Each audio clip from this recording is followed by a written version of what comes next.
از انس روایت بده که روزی قیامت برای هر فرزند آدم پیش دو کتفش تمام کتفاش ترازو را میبیارن میمونن، موکل های ترازو اما ملائکه ها میبیاین او را وزن میکشن، حتی وزن میکشن صدا بلند میشوه که فلانی در وزن بهشتی شد، میگه همه میفهمه. صدا بلند میشوه که فلانی جهنمی شد، همه میفهمه. خدای ما را صدامون به سوی جنت بلند شوه. خدای ما را آن روز ملائکه ها اعلان کنن که فلانی ها همش بهشتی هم. در بین ما یه نفری هست اگه اهل بهشت های، یک روایت که امام غزالی میبیاره یا نباش بوده.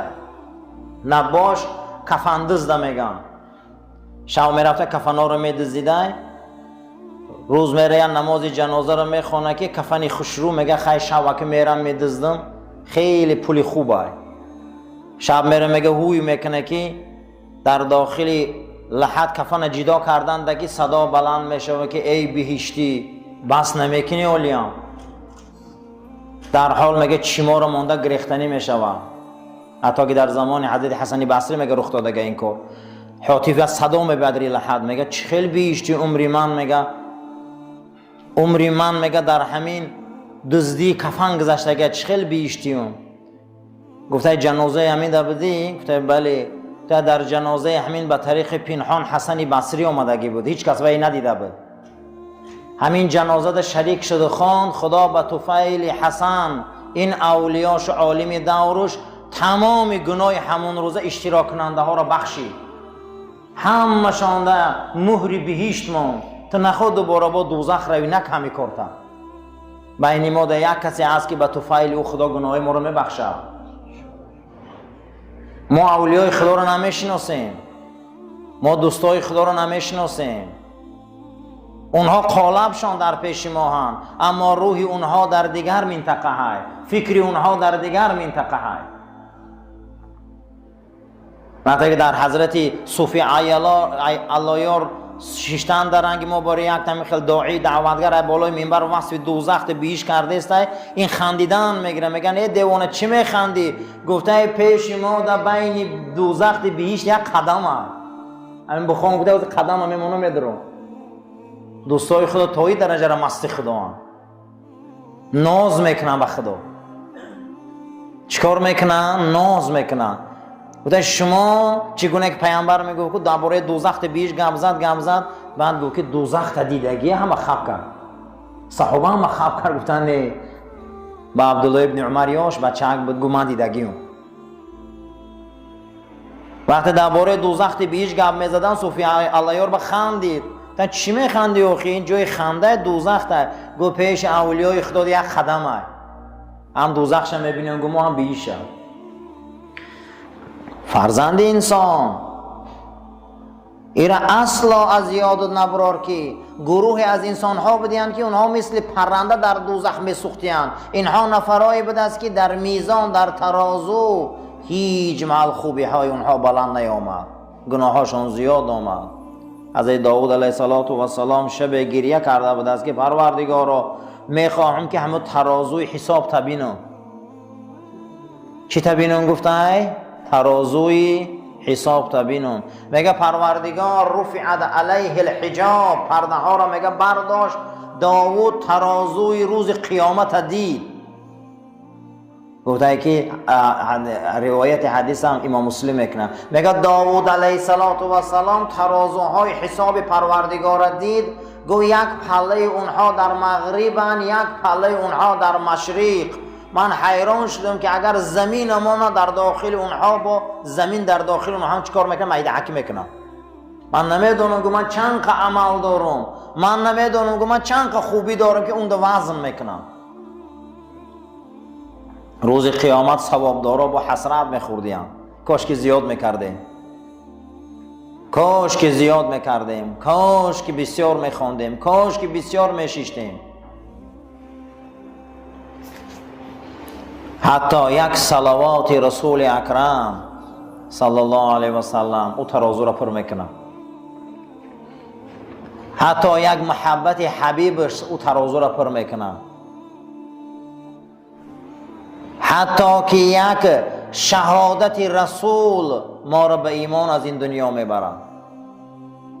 همه اینها در پیش پیامبر آخر زمان، در محبت او، در صلوات او، در عشق او، همه این عزیزا یک میجه زدن است. میزان حق است. این یکی از عقیده اهل سنت و جماعت است که ما را ترازو میکنن. فقط نامه‌های اعمال ما وزن میکردیم. فرزند آدم غافل نباش. روایت حسن بصری بده این که رسول اکرم صلی الله علیه و سلم سرش از خانه عایشه درون کردند رضی الله تعالی عنه، فنعس فذكرت الآخرة فبكت حتى سال دمعها فنقد على خد رسول الله صلى الله عليه وسلم فانتبهه فقال ما يبكيك يا عائشة؟ قالت ذكرت الآخرة هل تذكرون أهليكم يوم القيامة. جناب پیغمبر میگه سرش میگه از حجره عایشه درون کردن که عایشه غناب داشتن. بعد از اون میگه ذکر آخرت کردن که عزیز عایشه ایجاشون گریه کردم، خیلی خیسم بسیار گریه کردم.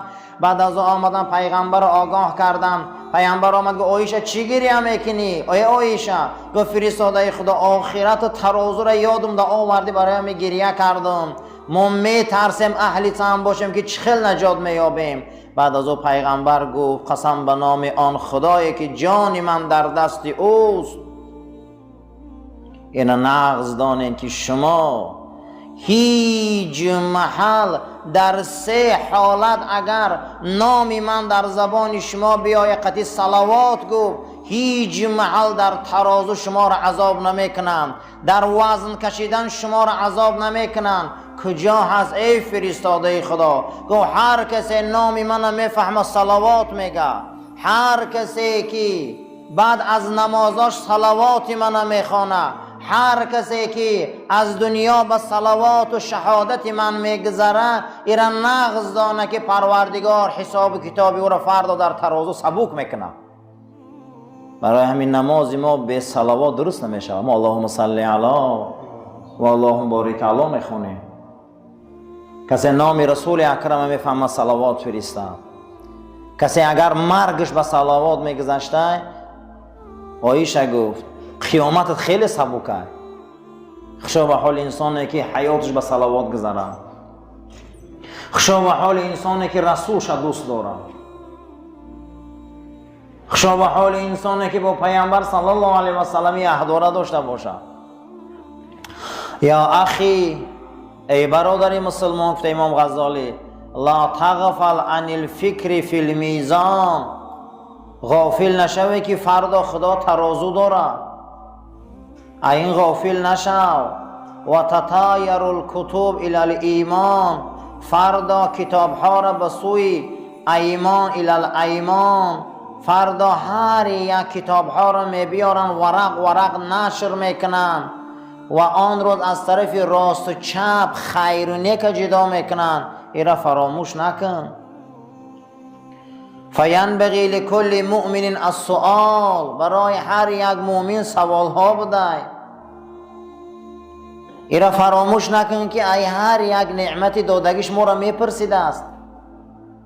مرگ یک طرف با فردا میپرسیدیم، مرگ یک طرف فردا با ترازو بوده است، مرگ یک طرف فردا نامه اعمال می آوردین ورق می زدین. ایره فراموش نکن.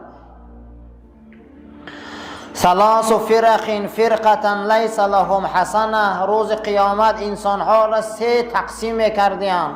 یک تقسیم بده در اون ورق ها که یگان نیکی نبوده از درم ورق های کتاب های نامه اعمال.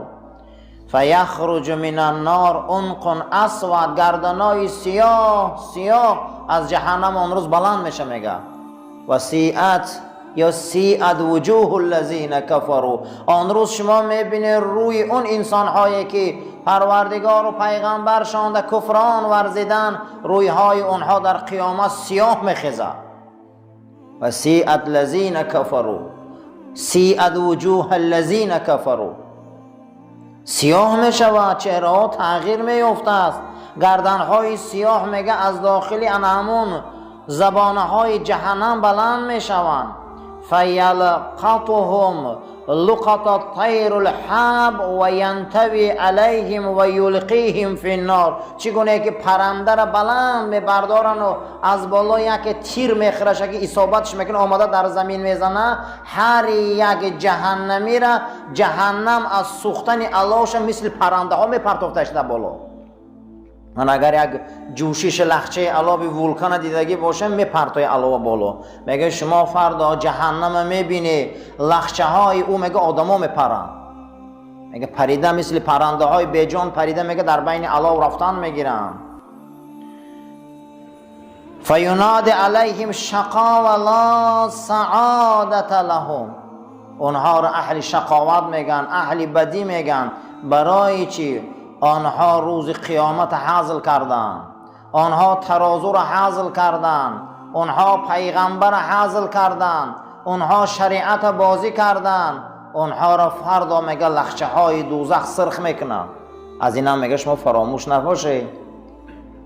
اینا میگه از یادتون میگه نبروره. رسول اکرم صلوات الله ربی و سلام فرمودن شب معراج من جهنم تماشا کردم، همه پیغمبرا در پیش جهنم بزانو زدن، منم از وهم جهنم بزانو زدم. پیغمبری نوزنین ما جهنم دیده بزانو غلطی دیان. چی با گفتن فرستاده خدا؟ گفتن بزانو رو خم کردی. گفت برای آنکه در داخل سیله کفر و نفاق امت خدمم دیدم، برای امتهای خدمم من پایان خمیدم. گفتم کیانی ها؟ گفت در بین اونها از امتهای خدمت دیدم. حتی که حضرت علی روایت میکنه میگه پیغمبر هم خیلی گریه کردن که ریشه های مبارک حضرت میگه در درون آبی میجعاشان شدن که ما امتها دیدم در اونجا. حضرت حسن بصری فقط میگه موعظه میکرده و گریه میکرده منبر فرامدن و فقط گریه میکرده است. و میپرسیدن میگن تمام مردم روز جمعه که امامی بزرگ شما اینقدر شخصیتی کلانی چیقه بسیار گریه میکنی، غیر گریه مو چیز نمیفهمیم ای شما. گفته میترسم. تا چی میترسی؟ که ما در وجود حیات زندگی شما گناه ندیدیم. گفت از یک چیز میترسم. گفت از چیز میترسی؟ گفت همون آخران نفری که از دوزخ از امت رسول الله صلی الله علیه و سلم خلاص میخرد طبق حدیث رسول اکرم. پیامبر اکرم گفتن که آخران دوزختی که از دوزخ خلاص میخره من او را میشناسم. اولین نفری که دوزخ میدره ای امت او را میشناسم. گفت همون پیامبر گفت آخران دوزختی که از دوزخ میبره از امتهای من برای همین گریه میکنم که هوای من نباشم. من برای همین گریه میکنم. گفت من از میزان میترسم، من از حساب میترسم. فردا گفت همون نفر من نباشم. با انا این بود میگه حال اولیای خدا. انا این بود حال اون نفری که 60 صحابه را زیارت کرده. حسن بصری را حضرت ام المؤمنین مادرمان عایشه صدیقه دعا دادیان، اما در وقت موعظه‌شان میگه زور گریه میکردن، عمرشان با گریه گذشت. گفته همین حدیث رسول اکرم یادم نمیبره که من آخران امت خدم از دوزخ میبراین من او را میشناسم. گفت میترسم هوای من نباشم. فقط میگه حیاتش به همین میگذشت. این حدیث در هم بخاری در روایت میشه هم مسلم ده. این هممون در کار داره. هوای من نباشه، یکی هوای من نباشم. خشا به حال انسان هایی که در بین ما هم خیلی با دوستای خدا هستن. خدایا به توفیل هم خیلی دوستا ماهارم آدم خوب کنه، ماهارم اهل هدایت کنه، ماهارم اهل توفیق کنه. پروردگارا به حق 99 تا نام پاکت چگونه ای که برادر ما هفته پیش در بین ما بود هردش، امروز خوری شیر علی و احدلو در پیش تام. پروردگار ما از اونها راضییم، تام از اونها راضی باش، اونها را روحاشون خرسند کن، با شهدا و صالحین و پیغمبران محشورشان کن و همیشه جای این گناه انسانای خوب در بین ما پروردگار را خالی نمون. برای تو عاجز هیچ مال عاجز نیست، تو در حال می آفری. و همیشه دعا کنیم پروردگارو که علما و قاری و واعظای ما را خدا نگهبان شود. این دنیا را زینتش همینا هم. اللهم ربنا آتنا فی الدنیا حسنة و فی الآخرة حسنة و قنا عذاب النار و صلی الله تعالی خیر خلق محمد و علی اصحاب الاجمعین. پروردگارو این جوان مردایی که در این خیر سهم موندن مثل بازار سینای دیگر جوان مردا پروردگارو برکت را در کسب کارشون عطا که.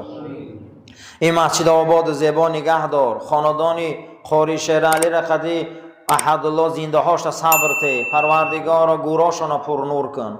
این جمعیت ما را جمعیت خیر گردان. پروردگارا این بازار دا برکت و فیض زیاد گردان. صفی جوان مرداش زیاد کن. یکی دودگیشان دا پروردگار هزار ته. هر کسی را در اینجا چی سهمی که من از خدمت و از همه کار پروردگارا اجر و مکافات شخصت از خزانه های غیب عطا فرما. و این سفر دو برادری ما را به خطر گردان. برحمتک یا ارحم الراحمین.